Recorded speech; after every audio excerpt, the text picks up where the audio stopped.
Isang mapagpalang araw po sa ating lahat. Magandang araw at magandang gabi po dyan sa mga silent viewers at solid supporters ng EDC. May galap shoutout po at kamusta po kayo? At isang masayang pagbati sa iyo, Beyonce. Happy 18th birthday! So yan nga po mga kalingap, may panibago na naman po tayong pag-uusapan ngayon. Beyonce po natin, tinaiyak lahat ng mga bisita.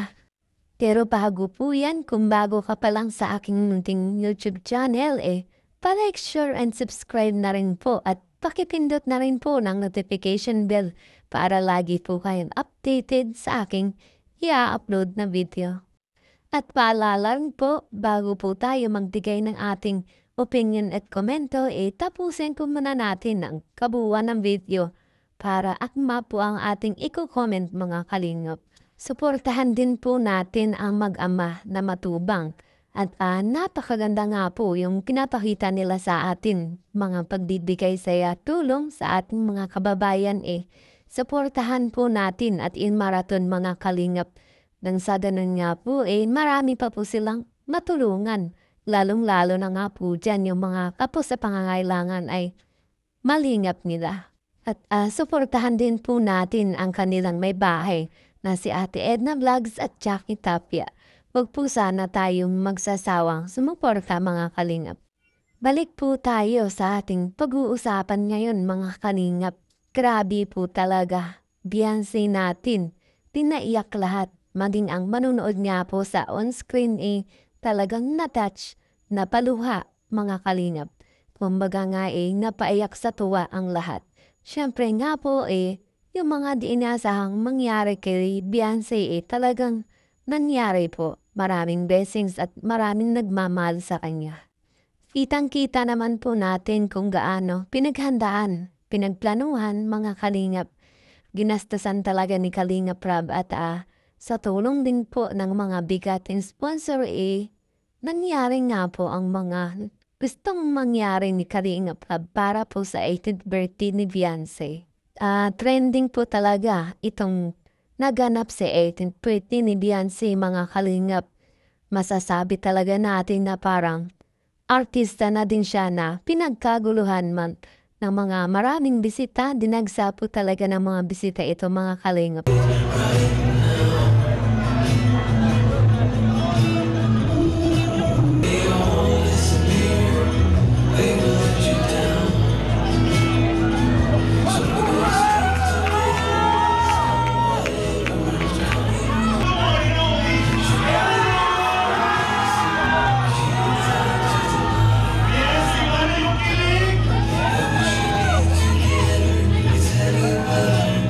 Ang dami po talaga namangha sa angking ganda nito ni Beyonce mga kalingap.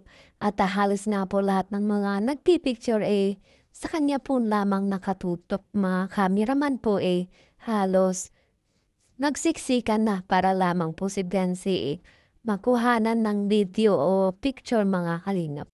Trending po talaga itong naganap na 18th birthday ni Beyonce at naging usap-usapan nga po ito at napapanood ng buong mundo mga kalingap.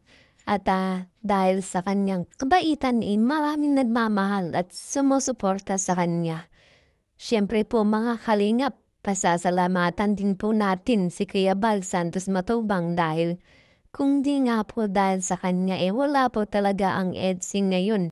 Ganun rin nga po kay Dr. Love na siyang nag-scout po dito kay Beyonce para makilala at matulungan po ni Kalingap Rab. Siyempre po, ganun din sa mga sponsor ni Beyonce at sa mga Team Kalingap sobrang nagpapasalamat po talaga si Beyonce sa kanila.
Ayan po mga kalingap, syempre po, hinding-hindi makakalimutang pasasalamatan ni Beyonce dyan ang kanyang minamahal na si Edo, na kung saan nga po nakasuporta lagi dito kay Beyonce.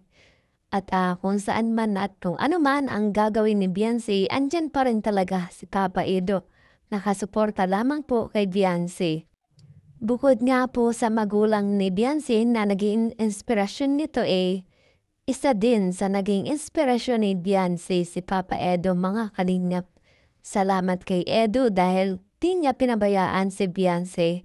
Kahit ang dami nilang nadaanan sa love team ng EDSA naging matatag talaga sila sa isa't isa mga kalingap. Napakapalad po talaga ni Beyonce sapagkat nagmamahal po talaga ang lahat sa kanya mga kalingap.